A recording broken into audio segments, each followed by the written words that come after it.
पत्रकारिता का नवदीप बनकर वो क्रांति लाया था। पत्रकारिता का नवदीप बनकर वो क्रांति लाया था। सत्ता के गलियारों में किस तरह आंधी आया था।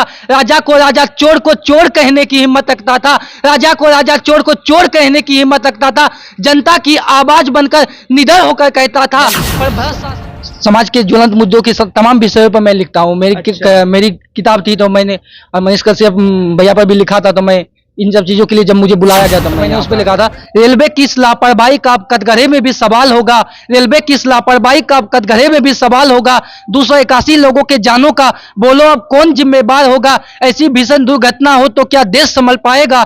ऐसी भीषण दुर्घटना हो तो क्या देश संभल पाएगा। उन यात्रियों की जिंदगी बोलो कौन वापस। माहौल के लिए दो चीज कह सकते हैं। एक हमारे अररिया की धरती पूरी तरह साहित्यिक क्षेत्र से है। अच्छा। और एक माहौल ये होगा। दूसरा ये था, जब मैं पढ़ाई करता था तो मैं ऑनलाइन कुछ कवि सम्मेलन होता था इवेंट में, तो हम लोग गूगल मीट पे मतलब बड़े बड़े कवियों के बीच में अपना प्रस्तुति देते थे और पार्टिसिपेट करते थे। तो एक माहौल मिलता था। अगर दिल्ली का 1 घंटा ही होता था तो 1 घंटे में काफी। मजदूरों के लिए न्याय मांगे। लोकतंत्र में अपनी हक की बात करना क्या हमारा अधिकार नहीं है। लोकतंत्र में अपनी हक की बात करना क्या हमारा अधिकार नहीं है। तो बोलो उनको सच सुनना फिर क्यों स्वीकार नहीं है। लोकतंत्र में अपनी हक की बात करना क्या हमारा अधिकार नहीं है।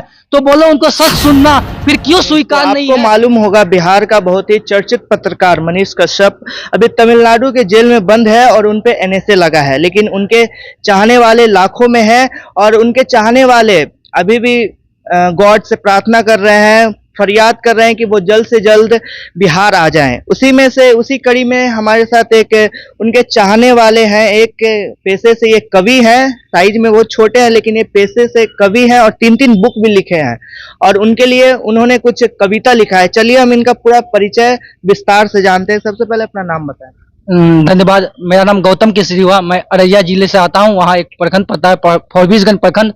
वही उसी में एक बढ़वा पंचायत नाम का एक मेरा गांव पड़ता है। मैं वहीं से आता हूँ। चलिए सबसे पहले मैं आपने जो मनीष कश्यप के लिए जो कविता लिखा है सबसे पहले मैं हमारे दर्शकों को सुनाए पहले। पत्रकारिता का नवदीप बनकर वो क्रांति लाया था। पत्रकारिता का नवदीप बनकर वो क्रांति लाया था। सत्ता के गलियारों में किस तरह आंधी आया था। राजा को राजा चोर को चोर कहने की हिम्मत रखता था। राजा को राजा चोर को चोर कहने की हिम्मत रखता था। जनता की आवाज बनकर निडर होकर कहता था। पर भ्रष्ट शासन को सच स्वीकार नहीं है, कोई उनसे अपना हक मांगे। पर भ्रष्ट शासन को सच स्वीकार नहीं है, कोई उनसे अपना हक मांगे। गरीबों की बात करे, गरीबों की बात करे, मजदूरों के लिए न्याय मांगे। लोकतंत्र में अपनी हक की बात करना क्या हमारा अधिकार नहीं है। लोकतंत्र में अपनी हक की बात करना क्या हमारा अधिकार नहीं है। तो बोलो उनको सच सुनना फिर क्यों स्वीकार नहीं है। लोकतंत्र में अपनी हक की बात करना क्या हमारा अधिकार नहीं है। तो बोलो उनको सच सुनना फिर क्यों स्वीकार नहीं है। कीड़े मकोड़ों की तरह मरना क्या यही हमारा मुकाम है। 47 में हम आजाद हुए थे। 47 में हम आजाद हुए थे तो क्यों अब तक गुलाम है। चलिए बहुत अच्छा। आप अपने कविता के माध्यम से बहुत ही बड़ी बात कही है।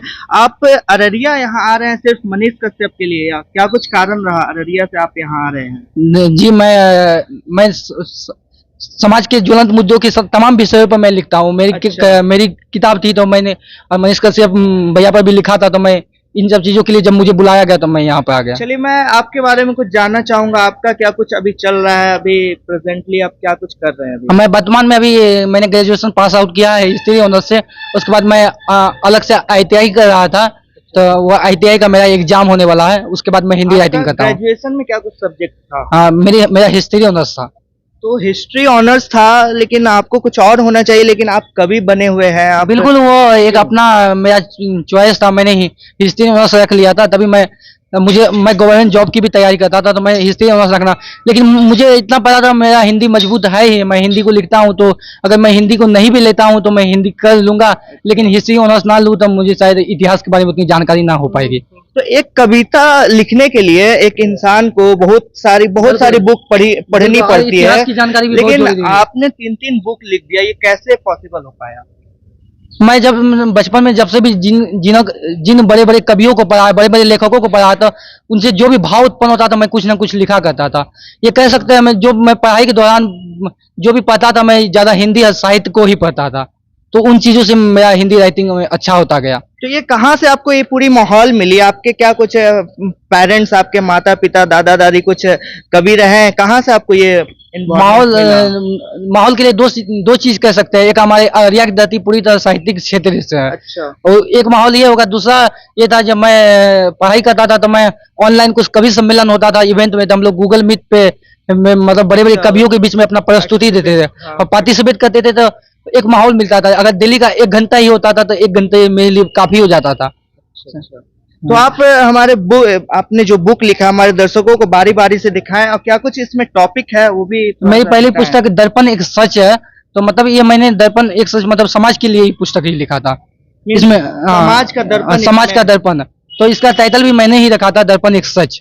अच्छा। और दूसरी और बुक? दूसरी पुस्तक मेरी नवदीप थी, और तीसरी 4 दिवस की बेला। ये कितने दिनों में तैयार हो पाया? ये मतलब इसमें 4-5 सालों का मेहनत लगा है मुझे। अच्छा। और ये पहली पुस्तक के बाद दूसरी पुस्तक आई, धीरे धीरे मैं तीसरी पुस्तक तक पहुंचा। अगर हमारे व्यूअर्स आपके इस पुस्तक को अगर पढ़ना चाहेंगे तो कैसे अवेलेबल कर पाएंगे? वो अमेजोन फ्लिपकार्ट से वहां से उपलब्ध करवा सकते हैं। अच्छा, आपके बुक का नाम डालेंगे तो हाँ, आ जाएगा। available मेरा हो नाम डाला है या बुक का नाम डालेगा तो आ ही जाएगा वो। आपने बताया कि आप जो भी ज्वलंत मुद्दे होते हैं उस पे आप कविता लिख करके सरकार से सवाल पूछने का काम करते हैं। अभी और क्या कुछ आपका कोई मुद्दा पे है कविता? हाँ, मुद्दा तो थोड़ा दिन पुराना हुआ है, लेकिन कह सकते हैं बहुत खतरनाक मुद्दा था, बहुत बड़ा मुद्दा था। वो एक रेलवे हादसा हुआ था, रेलवे हादसा, तो हम हाँ। बहुत से जब लोग मारे गए थे, हाँ, तो मैंने उस पर लिखा था, रेलवे की इस लापरवाही का अब कटघरे में भी सवाल होगा। रेलवे की इस लापरवाही का अब कटघरे में भी सवाल होगा। 281 लोगों के जानों का बोलो अब कौन जिम्मेदार होगा। ऐसी भीषण दुर्घटना हो तो क्या देश संभल पाएगा। ऐसी भीषण दुर्घटना हो तो क्या देश संभल पाएगा। उन यात्रियों की जिंदगी बोलो कौन वापस लाएगा। हृदय विदारक है हादसा, आंसू का फुब्बार है। हृदय विदारक है हादसा, आंसू का फुब्बार है। सफर पे जो चले थे उसे मंजिल का इंतजार है। अब कोई कहेंगे कि मैं सिर्फ बिहार सरकार के लिए लिखता हूं, तो ऐसी कोई बात नहीं है। अगर देश में केंद्र सरकार में कुछ गलत हुआ, रेलवे तो केंद्र का है, तो मैंने उन पे भी लिखा। उन पे भी आप सवाल हाँ, करते हाँ, हैं बिल्कुल अपनी बिल्कुल। कविता के माध्यम मैं किसी से। एक पक्षपात करने के लिए मेरा कलम नहीं चलता। मैं जो दोषी हाँ, रहेंगे मैं उसके जनता की लिए तरफ मैं जनता की तरफ से हमेशा रहता हूँ, और मैं जनता की चीजों को ही लिखता हूँ। साहित्य ऐसा बोला जाता है कि वो सोसाइटी जो है वो उसका दर्पण होता है, बिल्कुल। मतलब। तो आप अपने बुक में से जो कुछ है ऐसा जो आपको बहुत अच्छा हो और मैसेज जाए पूरे सोसाइटी के लिए, कुछ अगर ऐसा कुछ कविता है तो? वो तो अभी मेरी किताब में होगी, मुझे शायद उतनी कविता याद भी नहीं है। अच्छा अच्छा। हाँ। तो क्या कुछ लास्ट मैसेज देना चाहेंगे आप कविता के माध्यम से? हाँ, कविता के माध्यम से मैंने एक सैनिक पर एक कविता लिखा था, पुलवामा दिवस पे लिखा था, मैं वो सुनाता हूँ। तो उससे एक संदेश भी जाएगा। मतलब हम पुलवामा के समय में 40 जवान शहीद हो गए थे, हाँ। लेकिन उस समय पूरा देश वैलेंटाइन डे मना रहा था। तब मैंने लिखा था, वैलेंटाइन वालों कुछ तो याद रहा होगा, 40 जवान शहीदों की जहन में कुछ तो बात रहा होगा। दर्द में रो रहा था भारत, तेरे दिल में कुछ तो चिंगारी जली होगी। जैसे मोहम्मद की हंसी पर आग तो दिल में लगी होगी। इतनी शहादत देखकर गगन बोल गया होगा, और जमी फट गई होगी, इंद्र का सिंहासन डोल गया होगा। चलिए, बहुत अच्छा। और कैसा लगा इनको सुन करके? और ये अररिया से आते हैं। आप अपनी प्रतिक्रिया हमारे कमेंट बॉक्स में लिखकर जरूर बताएं। तब तक के लिए धन्यवाद।